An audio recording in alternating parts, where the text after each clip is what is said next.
Welcome to another episode of Inner Mastery. This is a book club edition, and we are in the midst of chapter 6 of A New Earth, Eckhart Tolle's book. And I will tell you, this conversation was one of the deepest, straightest to the point.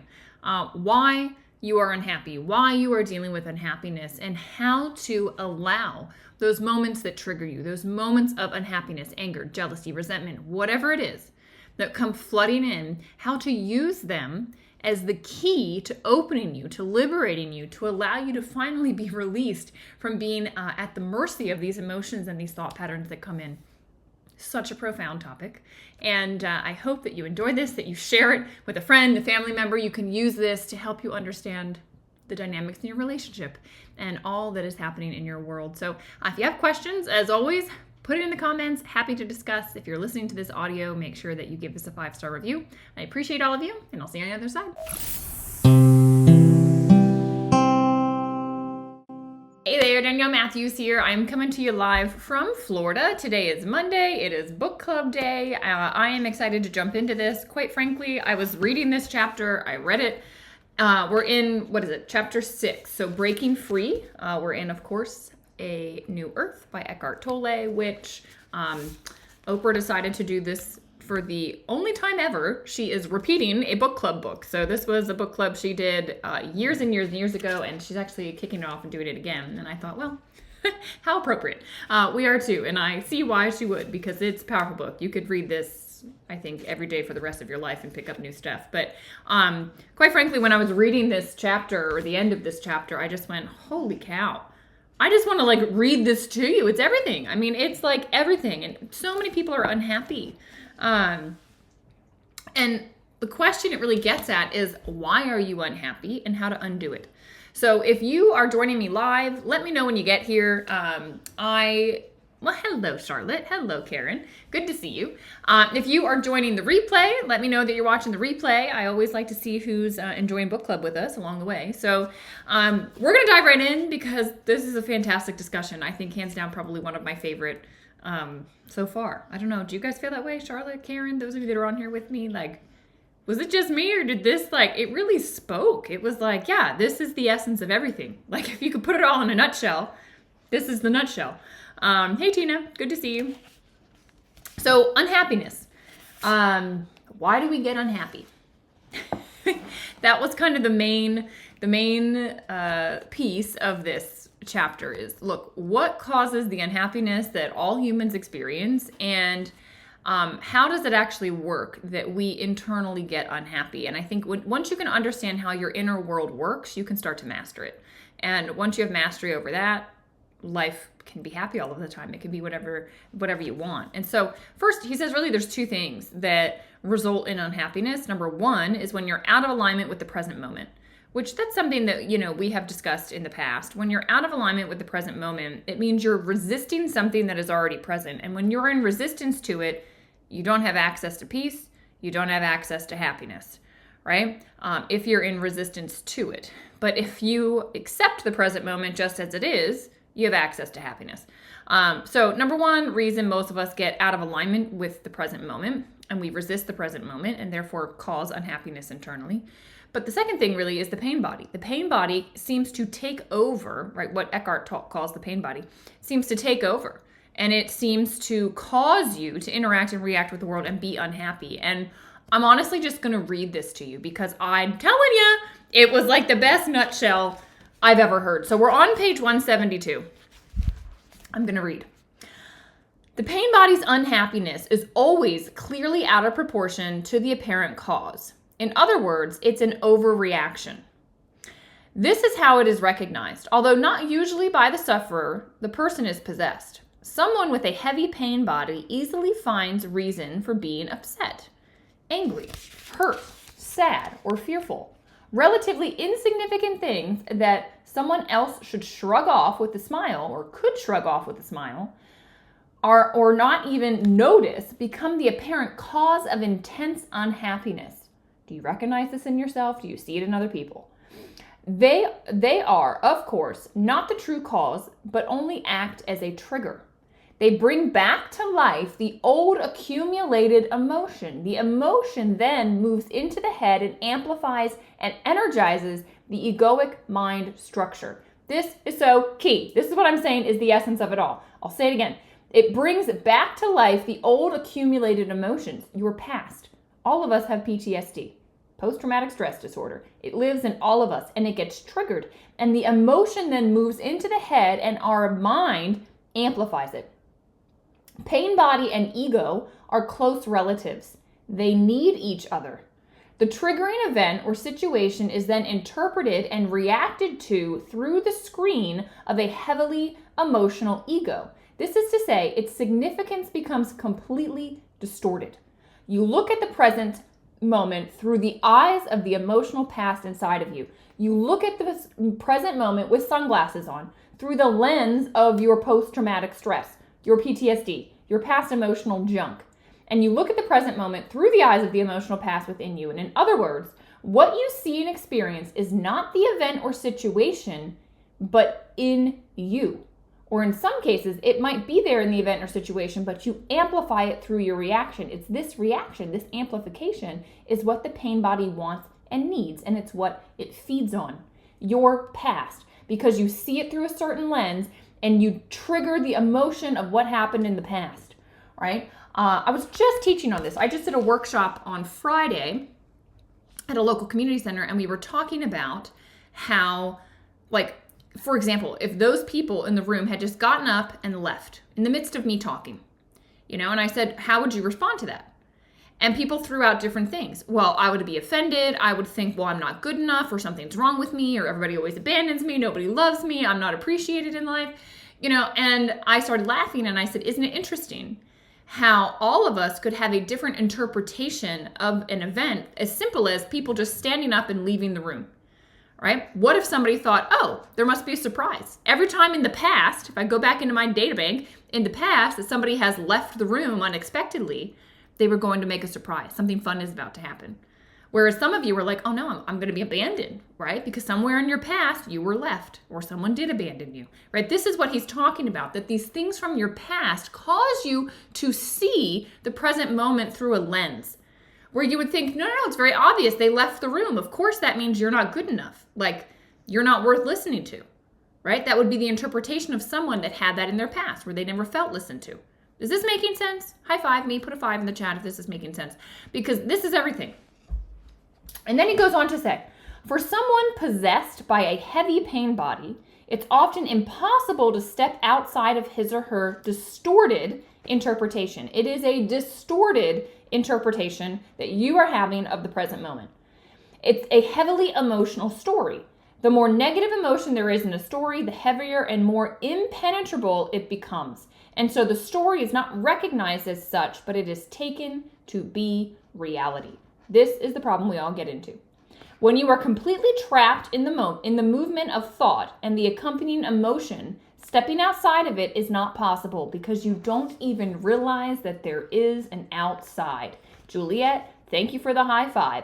Yes, that is exactly right. You are trapped in your own movie, your own dream. You're trapped in your own hell. It is a hell of your making from your past. To you, it is reality. And no other reality is possible. And as far as you are concerned, your reaction is the only possible reaction. And this is what we want to talk about. The fact that, no, you have a choice, okay?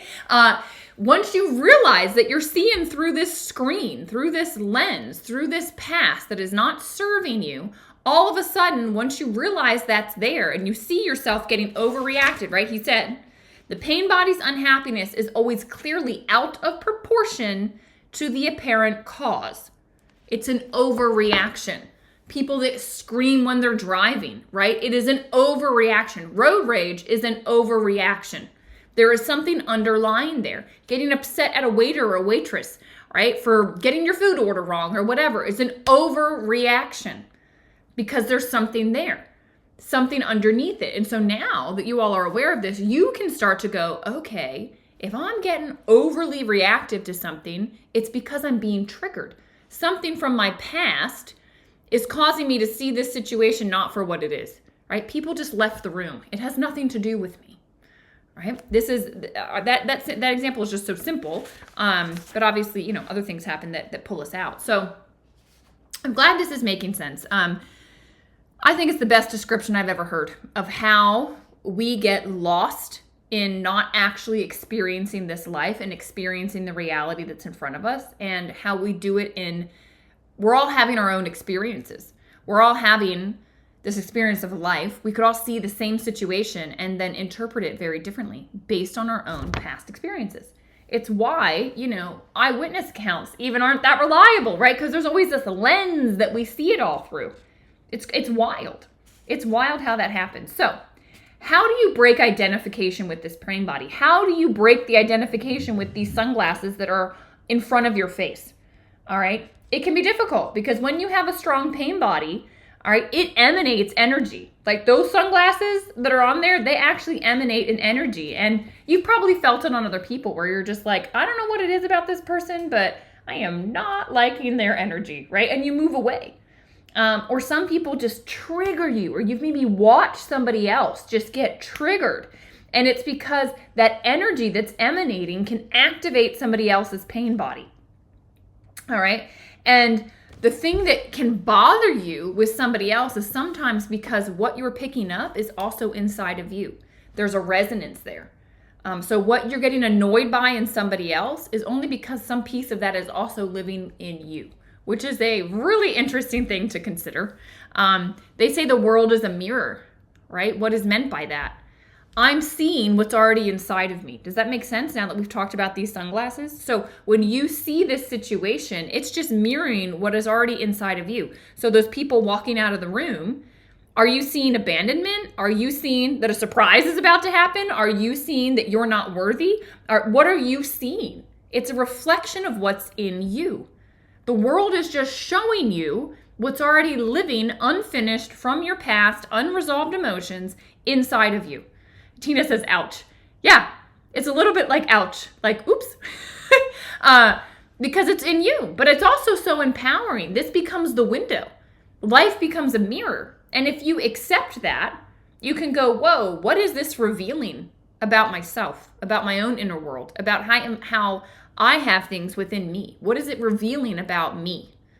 That's how I use life now. Like everything that triggers me, your trigger is your teacher. It is showing you that, hey, there's something inside of you. That person just did what they were doing, right? You took it personally. You did a magic trick and got upset about it because something in your past said, whoa, this isn't okay. All right, this is deep stuff. This is like what the entirety of my program, Inner Management Mastery, is about because this is so deep. It's so deep. But when you can start to use life in that way, oh, it's liberating. So where did I go? I of course took a bajillion notes. There's so much good stuff in here. Let's see. Okay. He did share, this was kind of interesting about how, because sometimes it's easier to see this in other people before you see it in yourself. Fair? Like sometimes it's much easier to see somebody else's habituated patterns, unconscious reactions. Like it's easier to see that than it is to see it in yourself, because for yourself, it seems so much like reality. Okay. And so he was sharing this story about his neighbor, how his neighbor like came to his house at like 11 o'clock at night, all like in a tizzy with all these papers, and sits down on his couch and starts going off about this whole scenario with, management. She was getting sued and this, that, and another. And Eckhart Tolle's reaction was to simply not to have a reaction. He said, I sat there as pure presence. I just let her go. I didn't allow my pain body to react to hers. I didn't allow myself to validate her story. I just sat there as pure openness. And what happened, if you read it, right? What happened is that all of a sudden, because he didn't get caught up in her drama, he didn't feel the drama, he held the space of presence, all of a sudden she snapped out of it. And this is what's really interesting, and this again is what I teach, how to be the sky. If you think about the sky, right, the blue sky right now, look outside. Maybe it's blue at your house, maybe it's gray, maybe it's cloudy, maybe it's raining, maybe it's snowing. I don't know where you live, but the sky is behind there. The sky is the backdrop. It's always there. And the sky is all allowing. The sky is non-judgmental. The sky doesn't care if it's snowing or if it's raining or if there's a rainbow or if there's thunder. It doesn't care. It's all allowing to whatever pops in. All right? There's no judgment to it. it lets it be there. And when it leaves, it lets it leave. It doesn't stay attached to it. Oh, I only want sunshine. I can't believe it's not sunny. All right. And so what did he do? Well, Eckhart Tolle just did the same thing. He acted as the sky. He said, I'm not going to react. I won't confirm this reality. I won't feed her mind. All right. I'm not going to feed into the emotions of the pain body. I'm simply going to be present. That's what he did. And that's what dissolved. Right. And then she sees him the next day and she's like, I don't even know what just happened. And she says, he says, what did you do to me? That's what she says to him. What did you do to me last night? Because not only did she just let go of the drama, she also slept through the whole night. She said, for the first time in forever. And he wrote, she believed I had done something to her, but I had done nothing. Instead of asking what I had done to her, perhaps she should have asked what I had not done. And this is the key for you to help other people release their pain body. This is the key. Be present. Don't engage. It goes on to say, this was a great quote, 176. I had not reacted, not confirmed the reality of her story, not fed her mind with more thought and her pain body with more emotion. I had allowed her to experience whatever she was experiencing at the moment, and the power of allowing lies in non-interference, in non-doing. You don't have to do anything but receive. All right? Being present is always infinitely more powerful than anything one could say or do. Although sometimes being present can give rise to words or actions. So think about it. When you have a loved one come home from a hard day and they just vent, right? Have you ever tried to jump in and give advice or say, oh, well, you could do this, or you should have done that, or blah, blah, blah, blah, blah, and you get really involved in the mind and in the story, right? And they even get mad at you and they're like, don't tell me what to, and you're like, wait, I'm just trying to help. It's interesting, right? When we want to vent sometimes, it's like, well, we're not actually looking for a solution. We just want to get the thing off of our chest. And so what he's saying is attempt to be the sky for people. When you can hold the light of presence, right, it will dissolve anything. It's the best disinfectant. And if you can just hold presence and you don't have to say anything, just be there, completely present, receiving them, like the sky receiving the weather. The sky's not getting bent out of shape about the weather. The sky's not telling the weather to go here or go there. You should have done that or come back when you're this way. No, it's just letting it be. And what he's saying is that non-interference, this non-doing, this all-allowing, this no judgment space is the most healing thing. It, in fact, allows things to be transmuted. Isn't that powerful? Yeah, I agree, Juliet. Absolutely. Like, whoa. Charlotte says, when I see someone else, I ask, why is it bothering me? Yeah, when you see something that someone else is doing and you're getting triggered by it, yeah, it's like, why is it bothering me? If you can now just practice being the sky, you're holding space for the person. And if you're getting triggered, just go, why am I being triggered? Like, what is this within me that's getting agitated about something out here? And I don't need to be, and I'm going to create space from it. That's what it's all about. Pretty good. So just imagine being this way with friends, with family, with coworkers. Like, it's very healing. It's a very healing space. People will feel loved, heard, seen. They will appreciate you, and you will have done nothing. It's wild. It is wild. I do this all the time. I do it absolutely all the time. So let's see. I also want to clarify, like, you doing this does not mean that you are detached. It doesn't mean that you're distant. It doesn't mean that you are disassociated from reality. Quite the opposite. You are so fully present, you couldn't possibly be detached because you're so fully there. Your mind is not engaging with the emotional reaction of it all. All right, so let's talk about that. So on page 177, he says, the thinking mind cannot understand presence. So if you're trying to understand what I'm saying right now, it might be a little hard because the thinking mind can't understand presence. Presence is the thing that's there beyond the thinking mind. All right. So it will often misinterpret presence. It will say that you are uncaring, that you are distant, that you have no compassion, that you are not relating. But the truth is you are relating on a level deeper than thought, on a level deeper than emotion. When you are fully present with someone, it's deeper than anything that could be said or felt. You know what I'm talking about? Have you ever held presence with somebody else? In fact, at that level, there is a true coming together, a true joining that goes far beyond relating. In the stillness of presence, you can sense the formless essence in yourself and the other as one. Knowing the oneness of yourself and the other is true love, true care, true compassion.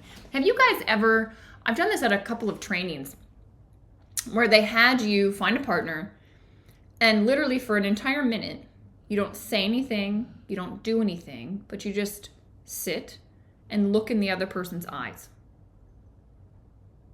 Have any of you ever done this? It is amazing what happens when you take even just a minute, 60 seconds, and hold the space of presence for one another. You're just fully present. All of a sudden, you see beyond them. You see into the divinity that is in all of us. You see the witness. You are the witness. You become one with that person. It's absolutely incredible.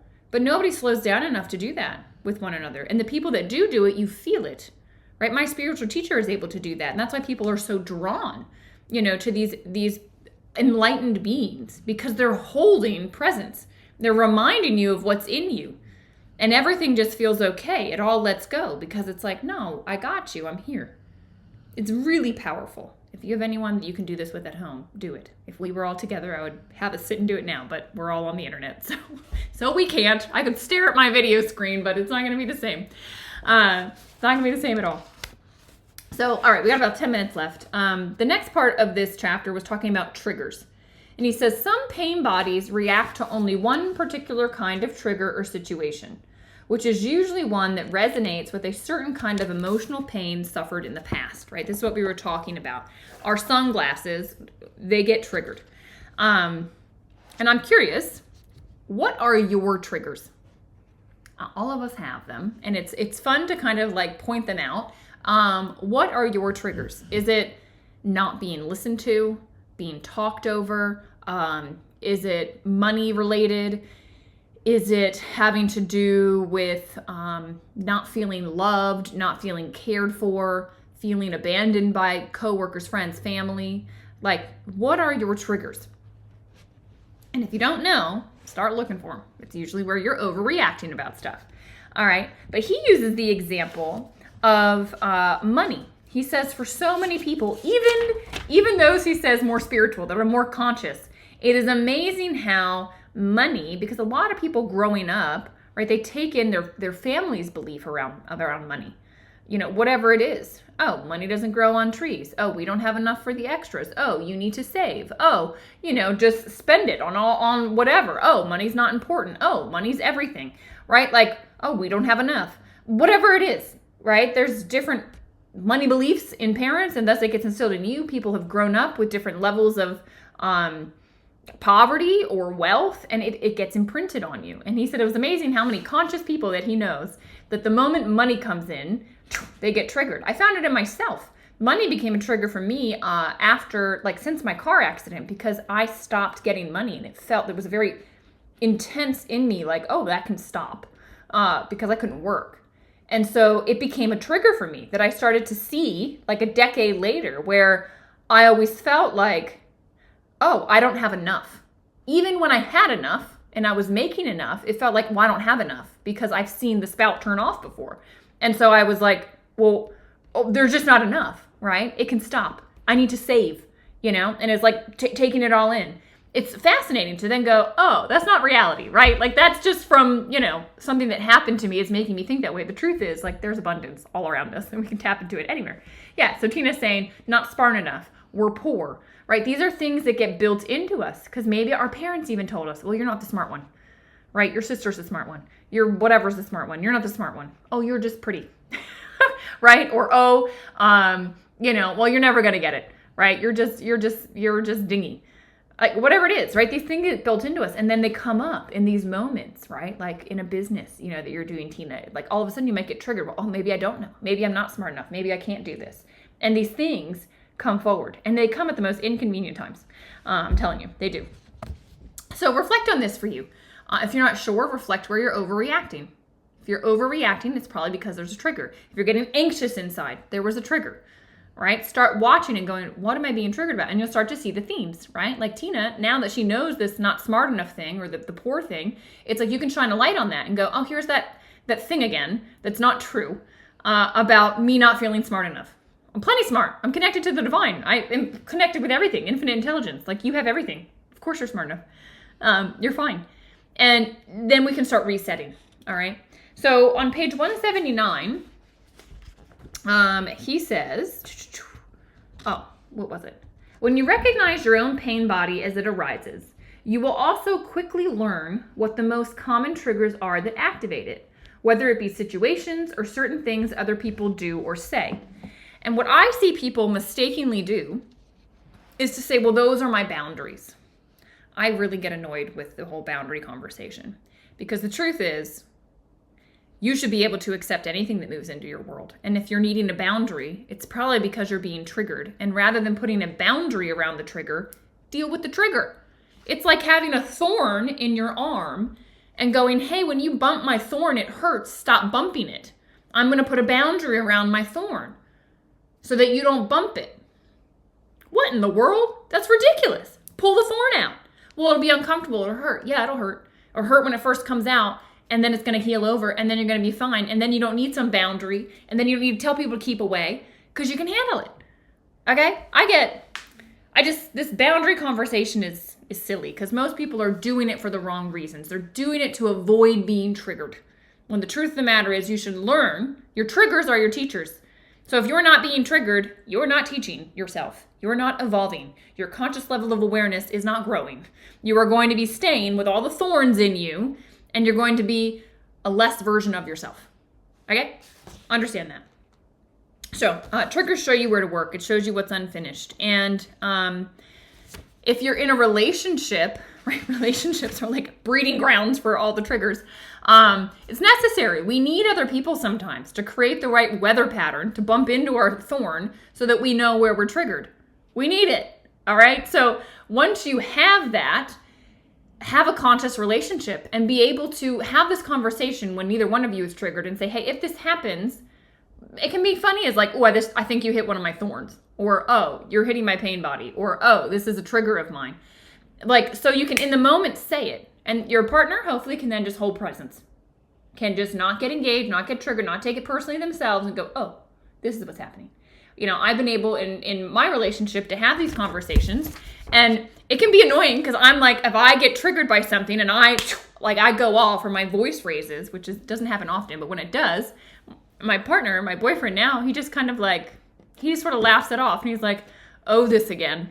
And I'm like, wait, what? And it totally throws me off because I'm like, ready to go. And he's like, oh, this is ridiculous. Here's this thing again, Danielle. Right. And I'm like, oh, you're right. And so it helps ground me. Sometimes, I come back with a punch again and he knows, stay present. And if I punch, don't punch back. Right. And this holding the presence allows me to finally go, okay, yeah.